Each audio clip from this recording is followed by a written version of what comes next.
Olá, tudo bem com você? Semana passada nós falamos aqui do Salmo 73 e hoje eu quero compartilhar, nesse tempo de aula da Palavra de Deus, o Salmo 51.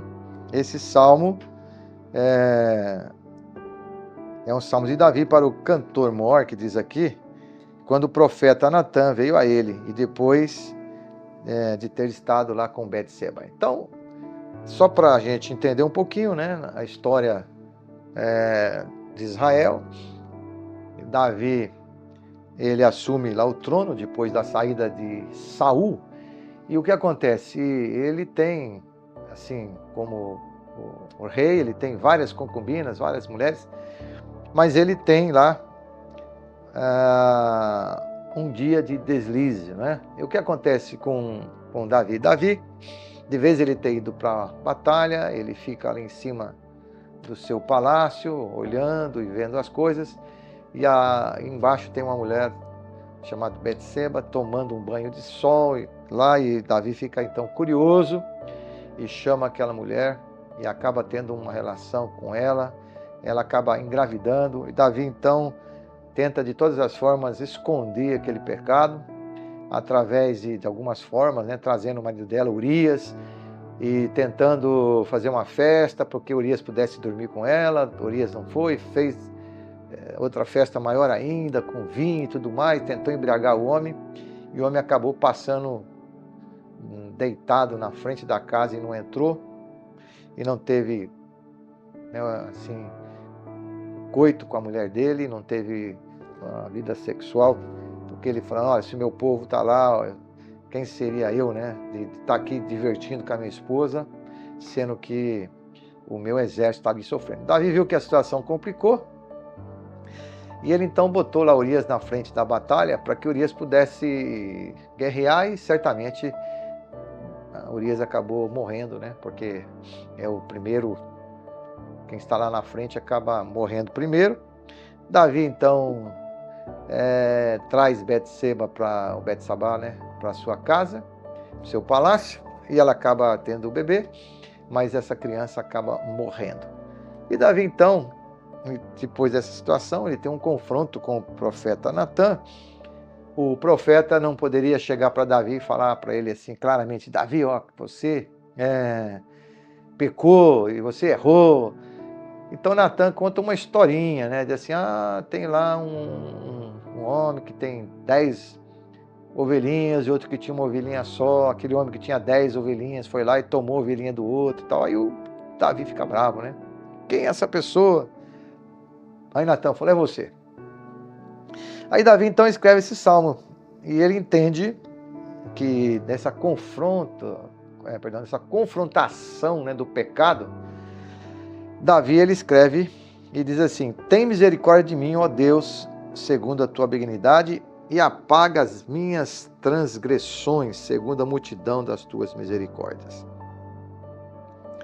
Então Davi, a primeira coisa que ele entende aqui, é que o pecado tirou a alegria dele. E então ele está dizendo: Senhor, tem misericórdia de mim.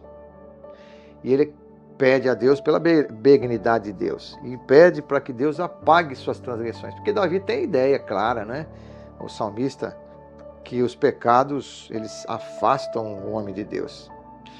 E ele diz então: lava-me completamente da minha iniquidade e purifica do meu pecado,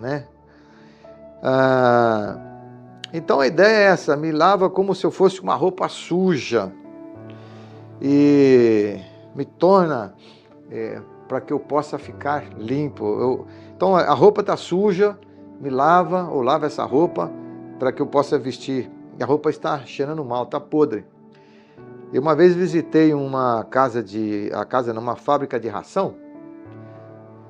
Eu fiquei lá o dia inteiro, visitando, conhecendo, e quando eu saí, aí o pessoal começou até a brincar conosco, falou assim: não para nos pontos de ônibus aí não, porque os cachorros vão encostar em vocês, vão querer lamber vocês, Porque a ideia é que a gente ficou cheirando ração.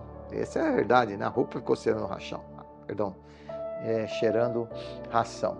E um amigo meu até ele disse assim, que ele tinha que trocar de roupa, porque se ele fosse com a roupa, os cachorros seguiam ele.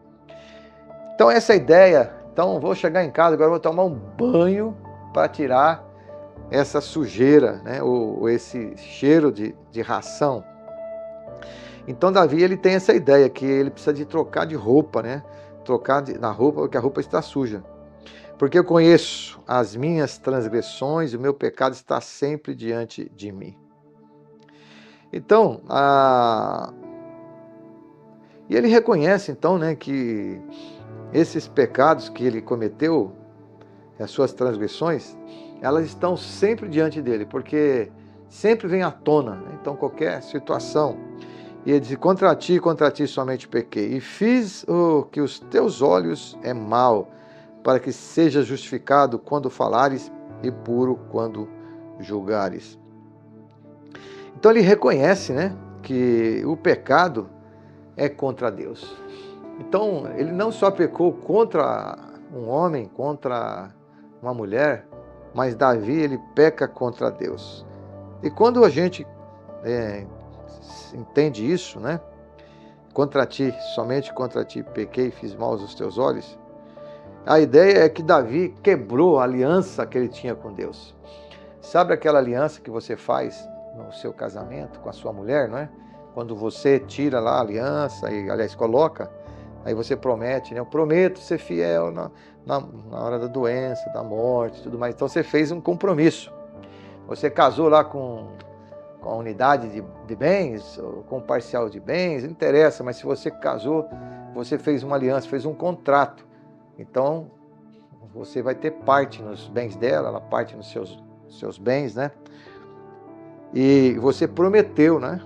Diante dessa situação. Então, quando você erra, ou vice-versa, o marido ou a mulher, então quebra essa aliança, é uma aliança quebrada. Então, eis que ele entende isso, que ele quebrou essa aliança, que ele prometeu fidelidade com Deus, né? Eis que em iniquidade fui formado e em pecado me concebeu minha mãe. Então, Davi reconhece que não é o sexo, né, do marido e da mulher, que vem uma criança no mundo, que é pecado. A Bíblia diz que o sexo é feito no casamento, dentro do casamento, não fora dele.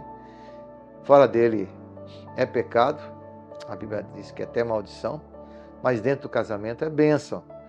Então, Davi reconhece que a iniquidade do pai passa de filho para filho.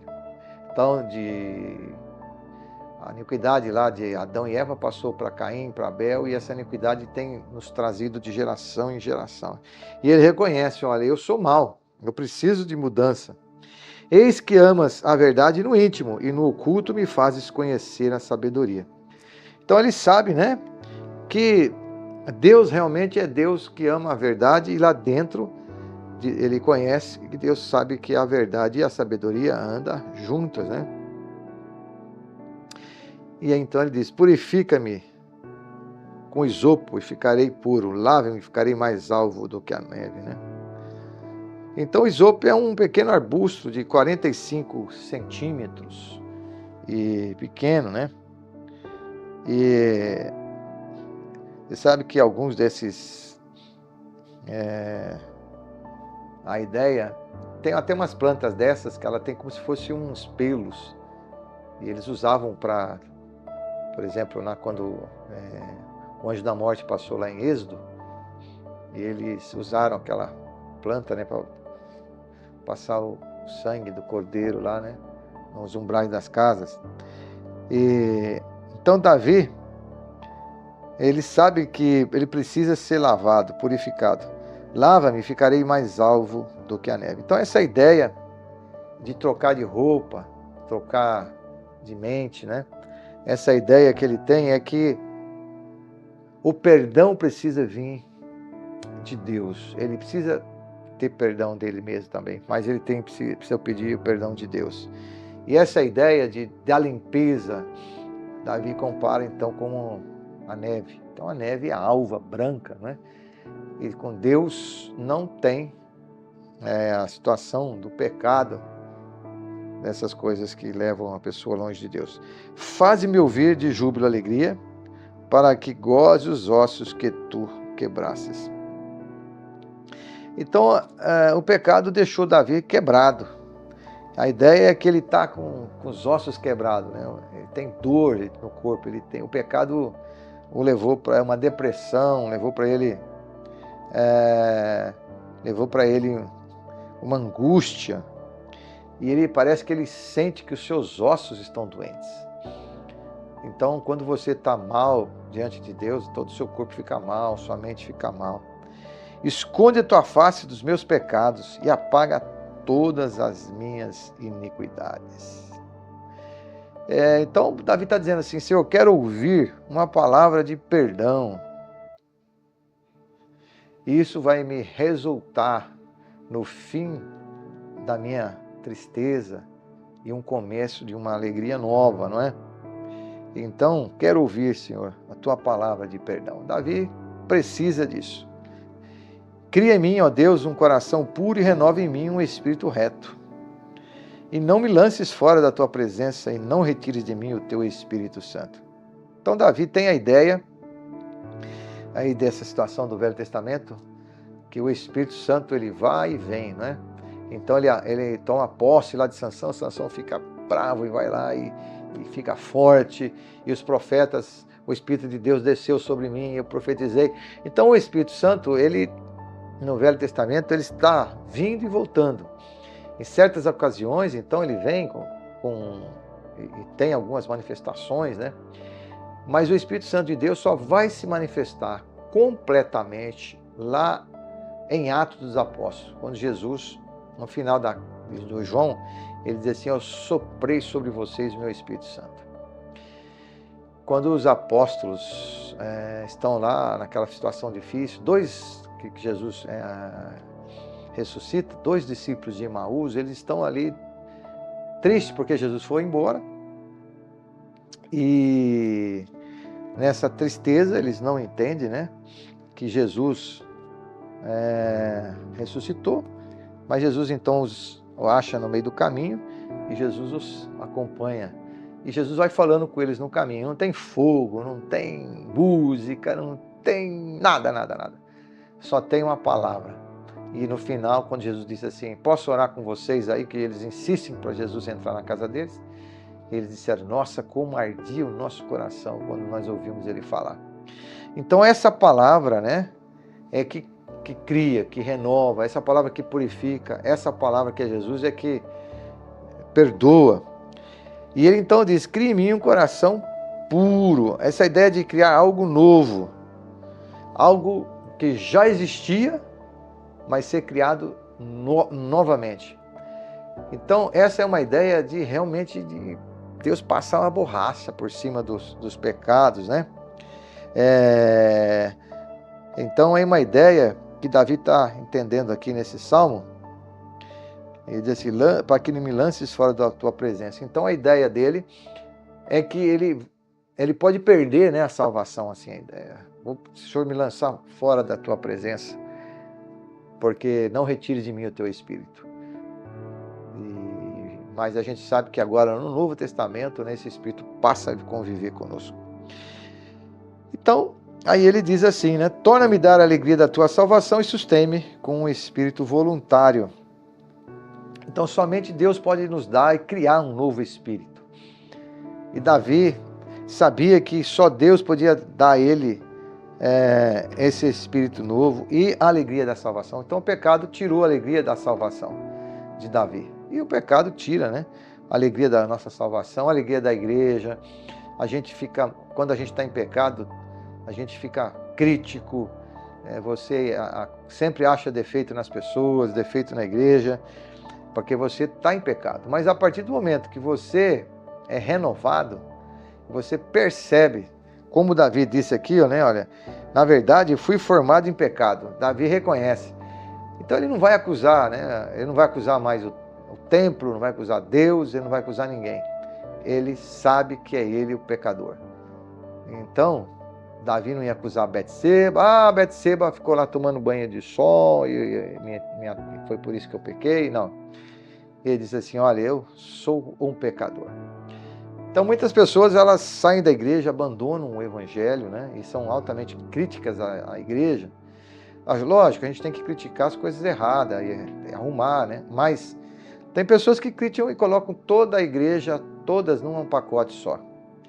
E esquecem, né, da igreja, os benefícios que uma igreja faz para a humanidade, a salvação, os orfanatos, os lares que tem, né, que cuidam de pessoas idosas, como as igrejas batistas, milhares de pessoas no mundo ensinando a crianças. Temos lá uma coisa no nosso meio que chama PEP, que é a escola para as crianças que não têm condição. Enfim, não é? As pessoas elas ficam cegas, esquecem e não veem, não é? Os orfanatos e tudo aquilo que é uma igreja, os batistas pelo menos, né? Eles sustentam. Então ensinarei os transgressores os teus caminhos e os pecadores a te converterão. Então essa ideia de depois que você está tomado banho, né, trocou de roupa, renovou teu espírito, aí você começa a mostrar para as pessoas a vida nova que elas podem ter. Até esse momento a gente só critica, mas quando você reconhece o seu pecado, reconhece que você é ruim, você começa a falar, não criticar o outro, mas você começa a levar o outro ao mesmo prazer que você teve em relação ao seu livramento, né, do pecado. Livra-me dos crimes de sangue, ó Deus, da minha salvação, a minha língua louvará altamente a sua justiça. Então, quando a gente está limpo, a nossa boca se abre no prazer de agradecer a Deus e louvar o Senhor. Abre, Senhor, os meus lábios, porque te não comprases em sacrifício, senão eu te daria. Tu não te deleitas em holocaustos. Sacrifícios para Deus são um espírito quebrantado, um coração quebrantado e contrito. Deus não vai desprezar. Então Davi sabia que ele poderia fazer muitos votos com Deus, né? Olha, eu vou levar 10 cabritos, 10 ovelhas. E ele sabia que isso, incrível, né? Como Davi, por isso que a Bíblia fala que Davi era um homem segundo o coração de Deus. Ele sabia que apesar desses ritos, esses sacrifícios não levaria ao perdão se realmente não houvesse um espírito quebrantado e um coração contrito. Então, muitas vezes, nós nos enganamos, né? Com a religiosidade. Você vai na igreja, você faz isso, faz aquilo, mas você não tem uma mudança de vida. E Davi está falando sobre isso, essa mudança de mente, de coração, né? E Deus não despreza aqueles que reconhecem os seus erros. Você lembra daquela mulher que Jesus disse, vai e não peque mais, aquela prostituta? Então Deus sabe muito bem, vai e não peque mais. Reconheceu? Deus não está pedindo para acender nenhuma vela, nem matar nenhum animal. Abençoa Sião segundo a tua vontade, edifica os muros de Jerusalém. Então aí ele termina dizendo aqui, né? Que a bênção vem de Deus, e a vontade da bênção vem de Deus, as coisas vêm de Deus, o tamanho da bênção vem de Deus, edifica os muros de Jerusalém, sabe que a segurança vem de Deus, e que os muros, os homens podem fazer muros grandes, né? Mas a segurança continua vindo de Deus. Então te agradarás de sacrifício de justiça, dos holocaustos e das ofertas queimadas. Então se oferecerão novilhos sobre o teu altar. Então, como ele vive lá naquela época, né, do sacrifício, ele diz assim, primeiro lugar é o espírito quebrantado. Primeiro lugar é o arrependimento. E aí depois a oferta. Depois da oferta, Deus aceita. Então Deus não aceitou a oferta de Caim. Por quê? Porque ele tinha um coração ruim e um coração não voltado para Deus. Ló, ele vai armando as suas tendas até chegar em Sodoma e Gomorra. Porque ele tinha um espírito sem quebrantamento, sem Deus. Que Deus assim o abençoe nessa aula do salmista aqui, e você possa tirar, né, bom proveito dela no sentido bem amplo para a sua vida. Deus não vai desprezar você, meu ouvinte, né? Que precisa de dar um encontro com Ele. Não vai tirar de você o Espírito dele. Mas há uma necessidade, né, de você entender, não é? Que você precisa mudar a história da sua vida e começando com as mudanças que você deve ter diante de Deus.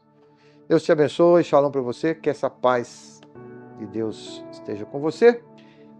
Clica aí para nós, passa para os seus amigos essa aula do Salmo 51. Fica com Deus.